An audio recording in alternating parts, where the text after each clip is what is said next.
En ce moment, la Colombie accueille le tournoi de qualification pour les prochains Jeux Olympiques de Tokyo. Si ce tournoi est aussi l'occasion pour les recruteurs du monde entier de venir rafler les dernières petites pépites du continent, pour les nations sud-américaines, il est aussi l'occasion de gagner un ticket pour une compétition qui va permettre à ces jeunes de se frotter au gratin mondial. Alors ce tournoi peut paraître parfois un peu anecdotique pour bien des suiveurs du football, il n'en demeure pas moins qu'il a souvent marqué l'histoire du football sud-américain, que ce soit en bien ou en mal. En mal, surtout, il y a plus d'un demi-siècle, car il a été l'occasion de l'une des plus grandes tragédies du football sud-américain.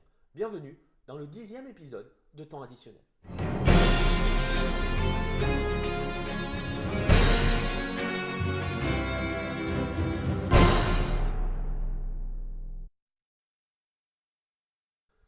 En mai 1964, 7 nations sud-américaines vont concourir pour se disputer l'un des 2 tickets pour les Jeux Olympiques de Tokyo. Oui, déjà. Le 24 mai 1964, l'Estadio Nacional de Lima fait le plein pour une rencontre opposant le Pérou à l'Argentine. Alors faire le plein, c'est-à-dire qu'ils sont 47 000 selon les chiffres officiels, voire plus de 60 000 selon les chiffres non officiels, à s'agglutiner dans l'Estadio Nacional pour cette affiche, une affiche qui, disons-le tout de suite, n'est pas encore déterminante quant à la qualification pour les Jeux Olympiques. En effet, l'Argentine a remporté ses 4 premiers matchs et va probablement, même très certainement, c'est ce qui arrivera au final, se qualifier pour les Jeux Olympiques. Le Pérou, lui, jouera son avenir, sa qualification lors des 2 matchs qui suivront face au Chili puis face au Brésil. Il n'empêche, ferveur nationale oblige, affiche oblige, l'Estadio Nacional est plein comme un œuf, il est chaud bouillant, prêt à suivre cette affiche. Sur le terrain, Nestor Manfredi a ouvert le score pour l'Argentine et le Pérou passe le plus clair de son temps à donc essayer de rattraper ce retard. Alors qu'il ne reste que quelques minutes à jouer, El Nongo Rodriguez déborde sur son côté, centre pour trouver La Rosa.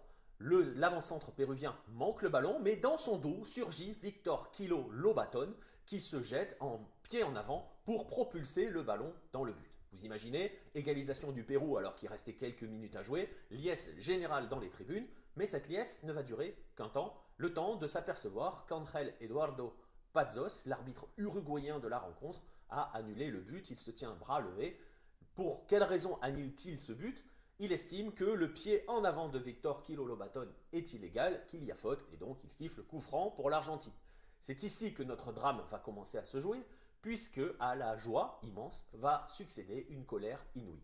La fureur s'empare des tribunes, donc les projectiles volent, les sièges aussi volent, ça commence à chauffer très très fort en tribune, et c'est là que l'un de nos protagonistes va entrer en jeu, Victor Melasio Campos, El Negro Bomba, comme on le surnomme dans le coin, qui est à la base un malfrat local, a eu une bonne idée, entre guillemets, celle de rentrer sur le terrain pour aller mettre 2-3 tartes à l'arbitre.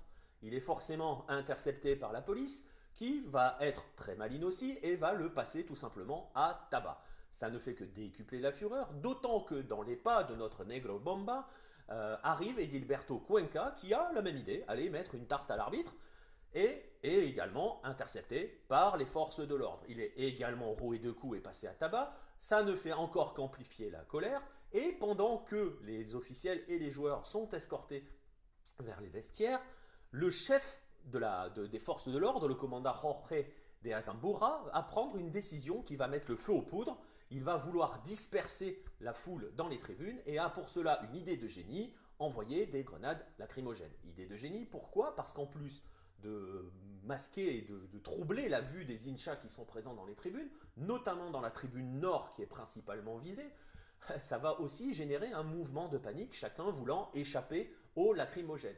Mouvement de panique qui va résulter sur quoi? Tout le monde va se ruer vers les portes de sortie, sauf que ces portes sont fermées. Alors que se passe-t-il? Vous imaginez, elles sont fermées de l'intérieur et s'ouvrent vers l'intérieur. On va avoir donc un mouvement de foule et tout le monde va être écrasé contre la sortie. Le drame s'est joué là, il va y avoir des morts, des blessés, on va revenir sur le bilan un peu plus tard, mais ça ne fait que continuer d'amplifier la colère. Les survivants, les gens qui arrivent à s'échapper de ce bouchon, de cet écrasement collectif, reviennent vers l'intérieur du stade et décident de se venger, puisque pour eux, les responsables sont les forces de l'ordre. On parle alors de policiers frappés, on parle même de meurtre de policiers en civil, et lorsque certains parviennent enfin à regagner les rues environnant le stade, la violence se déplace du stade aux rues. Il va y avoir des véhicules brûlés, des vitrines cassées et toujours des passages à tabac, alors des policiers, des manifestants, etc. etc.